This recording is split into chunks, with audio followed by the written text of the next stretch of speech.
tudo bem? Tô passando aqui rapidinho, só para compartilhar uma coisa com vocês, porque eu tava lendo em um livro, aqui, tô lendo ainda.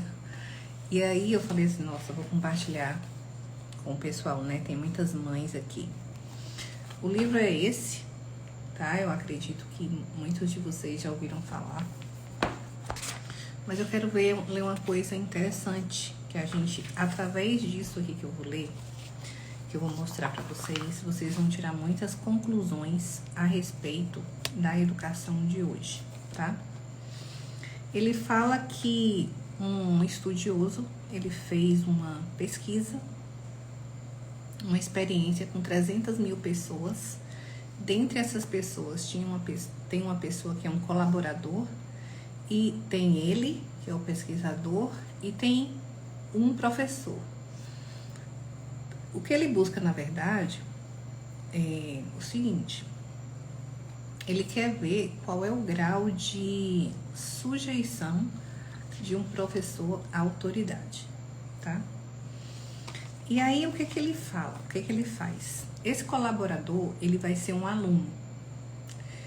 Esse aluno, ele vai receber uma lista gigante de palavras, tipo para ele memorizar, e o professor vai depois meio que tomar essa lição dele, tá?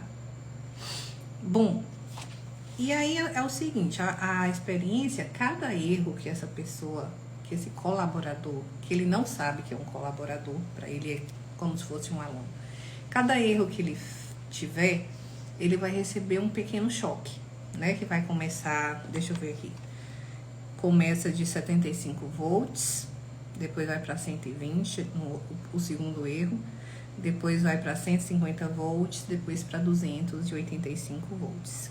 E a cada voltagem dessa, ele tem um tipo de reação.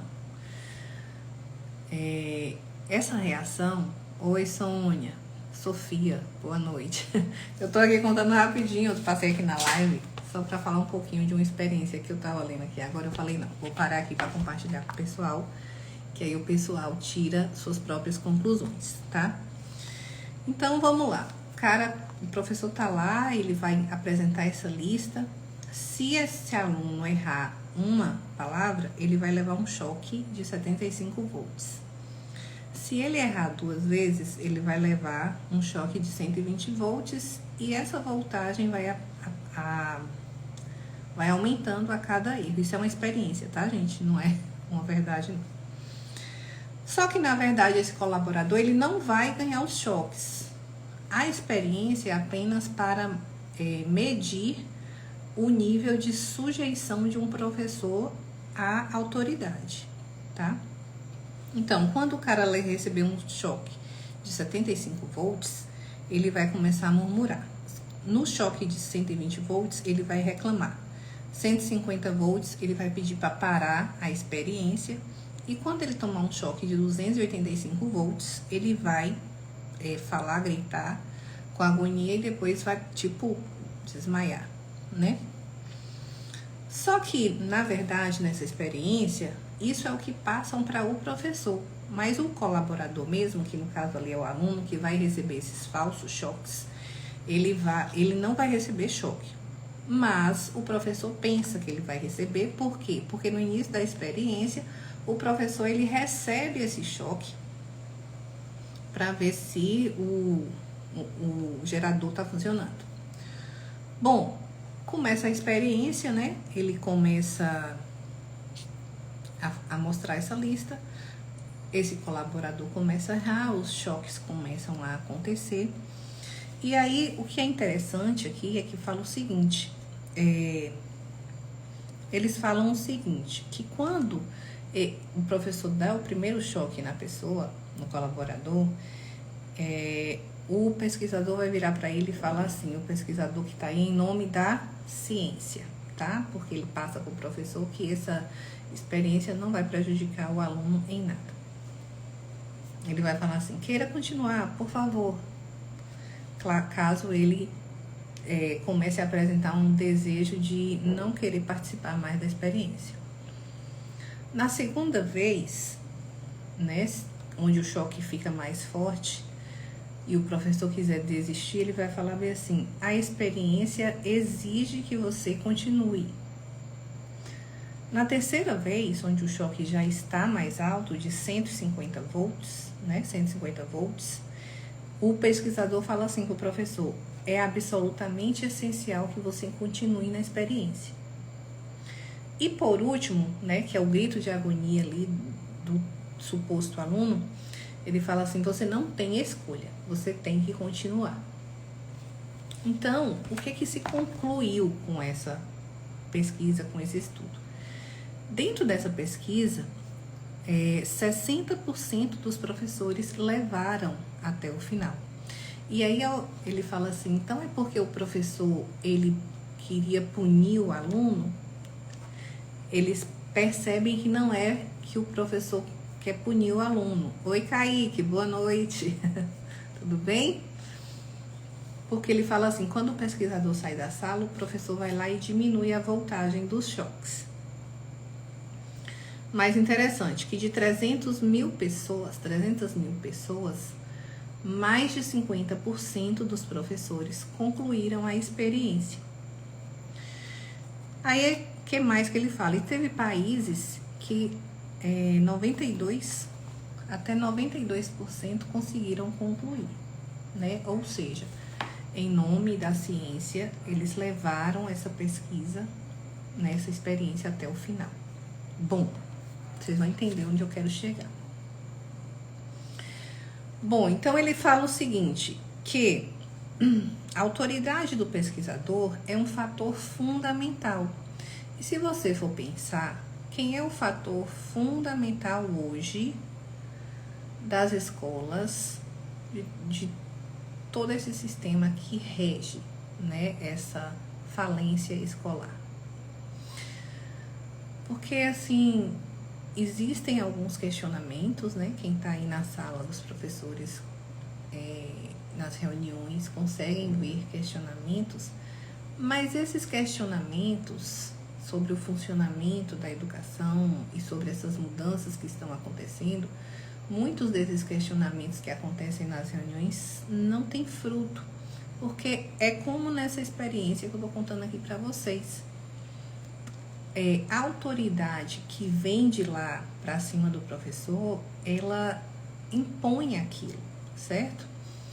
Então, por que eu estou colocando isso aqui para você? Porque muitas vezes as mães, hoje em dia a gente já tem um grupo de mães muito grande que já perceberam a realidade da educação, né? Correto? Só que, o que acontece? Às vezes ela fala assim, pode pensar, o professor não faz nada, né? O professor tá ali, na verdade, nem é tanto o professor muitas vezes, é o próprio, como é que eu posso dizer? É a própria estrutura que faz aquilo, né?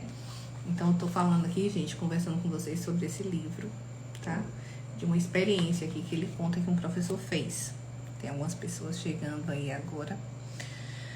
Bom, então, o que essa pesquisa mostrou? A pesquisa mostrou que mesmo que o professor não queira, dentro dele, ele não queira, ele às vezes não... O celular tocou aqui. Que ainda que ele não concorde com aquilo, ele opera. O nome do livro é Maquiavel Pedagogo. Esse aqui. E aí ele traz o seguinte, que mesmo ele não concordando, mesmo depois que o pesquisador saiu, que ele teve que diminuir a voltagem porque ele não concordava, mas a maioria dos professores terminou a experiência até o fim, tá? E eu tô trazendo isso porque eu acho importante cada mãe, cada pai, né, voltar. Eu sei que tem muitas mães, tá, gente? Muitos pais que assumem, né, que fazem esse acompanhamento com os filhos, mas existe ainda, assim, um trabalho de formiguinha de conscientização.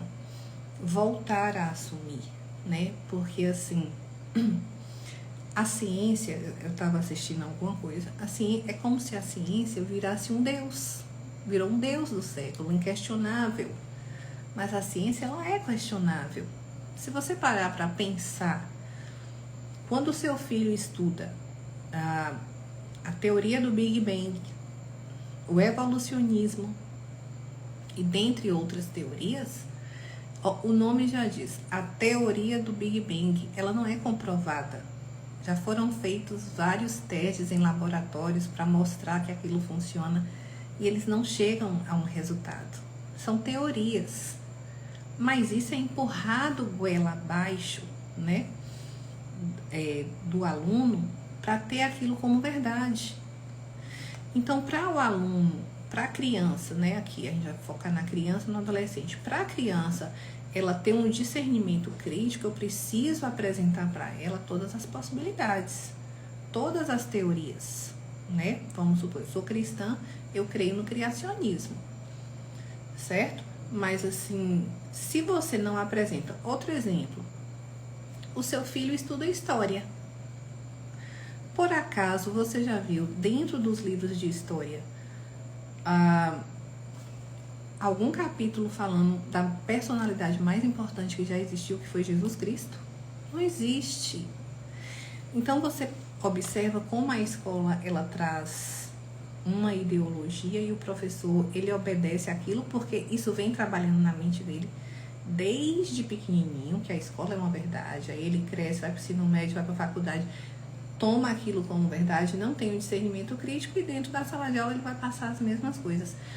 Então é por isso que eu penso que a família, ela tem que entrar, porque senão ela só vai, os filhos, eles só vão ouvir um lado da história, eles não vão ouvir o outro lado, tá? Então era isso que eu queria trazer aqui, que eu tava lendo aqui, eu falei, se eu não parar ali agora para compartilhar isso com o pessoal, vai passar e eu me perco aí depois, esqueço de falar. Mas era isso. Depois a gente conversa mais um pouquinho aí, que eu ainda tô aqui na parte inicial desse livro, mas tô achando muito bom ele. Já foi recomendado por várias pessoas, tá? Amanhã tem live sobre como o desenho, os diagramas, quando a gente monta aqueles diagramas, gráficos e tal, como isso pode ajudar o seu filho a resolver problemas matemáticos, tá bom? E aí eu vou trazer uns 2 exemplos de problemas da Olimpíada de Matemática, a Mirim, pra gente aí. O telefone tocou aí, acho que deu mudo, né? Vou trazer 2 ou 3 exemplos aí da Olimpíada Mirim pra gente fazer ao vivo, pra eu mostrar pra vocês como essa diagramação, essa representação, a criança vai escolher como isso vai ajudar eles na resolução de problemas, tá bom? Beijo, boa noite.